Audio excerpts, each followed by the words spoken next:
Oi, gente, meu nome é Emily e hoje eu vou falar um pouquinho sobre o livro A Anatomia do Fascismo, mais especificamente o capítulo 7, intitulado Outras Épocas, Outros Lugares. Esse livro foi escrito por Robert Pastan. Quando se fala do fascismo, ele é um estudioso muito importante. Logo no começo do capítulo, Pastan deixa uma pergunta pra gente. Nesse capítulo, o objetivo é responder essa pergunta e é através dessa pergunta que ele vai se basear a sua argumentação. A pergunta é a seguinte: o fascismo ainda é possível? O fascismo pode renascer, retornar? Para responder essa pergunta, ele começou explicando, como é que estava essa ideia do fascismo na Europa depois que o fascismo clássico caiu, depois da Segunda Guerra Mundial, depois do término da Segunda Guerra Mundial, em 1945. Nessa época, vários estudiosos importantes, eles falaram que o fascismo, o período do fascismo, ele teria terminado. Porque no mundo pós-guerra, ele não encontraria espaço. Não porque o fascismo tinha se acabado, e sim por isso, porque no mundo pós-guerra ele não ia encontrar um lugar para se fundir e virar um movimento grande.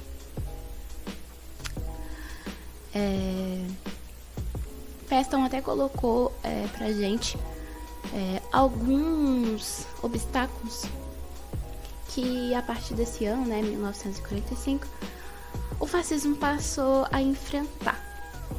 Eu vou ler aqui para vocês, coloquei aqui no slide. A crescente prosperidade, a globalização aparentemente irreversível da economia mundial, o triunfo do consumismo individual, o declínio da disponibilidade da guerra como instrumento de política nacional para grandes países da era nuclear, a redução da credibilidade da massa revolucionária, entre outros. Enfim, só que em 1990 esse pensamento já foi questionado. Eles começaram a questionar de novo se esse regime realmente tinha chegado ao fim, porque começou a acontecer vários acontecimentos que foram bem preocupantes. Entre eles, a exacerbação dos nacionalistas excluentes do leste europeu, pós-comunista, a disseminação da violência dos skinheads contra imigrantes na Grã-Bretanha, na Alemanha, na Escandinávia e na Itália. Nessa década de 1990, a gente também teve a participação do primeiro partido neofascista num governo europeu, lá na Itália. Na França, a gente teve um político de extrema direita chegando em segundo lugar nas eleições. E para a gente entender por que esses acontecimentos são preocupantes, nós vamos falar um pouquinho sobre uma tese que Pastan colocou nesse livro, que é a tese dos estágios para um renascimento fascista. O primeiro estágio seria o estágio de fundação, de criação de movimentos de extrema-direita ligados explicitamente ou implicitamente ao fascismo clássico. E seria nesse estágio que os acontecimentos que eu disse anteriormente estão. O segundo estágio seria um enraizamento desses partidos na política, né? Eles aparecerem aí como atores mais importantes, terem mais destaque, né, na política. E o terceiro estágio seria a chegada ao poder. Por isso é tão preocupante, né? Porque é o primeiro estágio.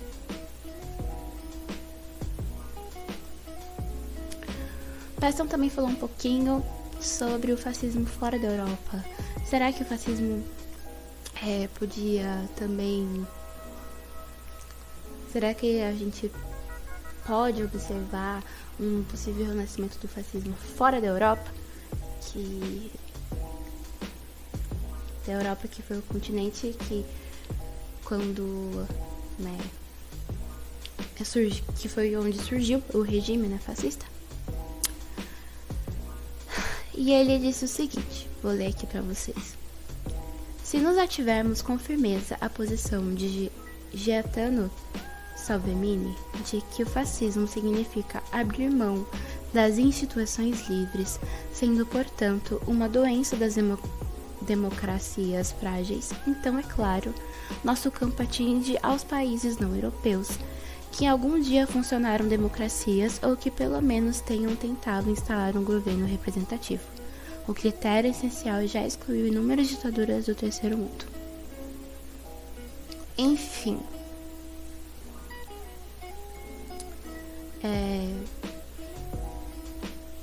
Então ele disse, né, que se a gente levar em conta que o fascismo significa abrir mão das instituições livres,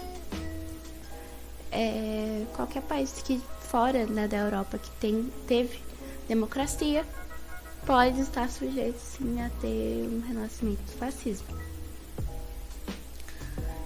Inclusive, depois ele até citou que quando o fascismo clássico estava em alta na Europa,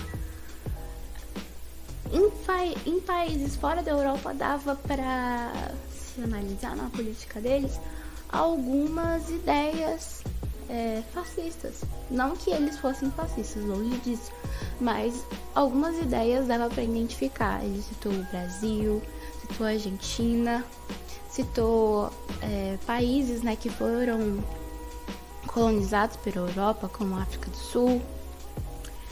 E ele falou que até mesmo os Estados Unidos não fugiu disso. Então, para concluir, né, vamos retomar a pergunta lá do começo. O fascismo é possível? É possível que ele retorne, renasça? A resposta para essa pergunta é sim. É possível que a gente tenha uma volta desse regime, mas de uma forma diferente.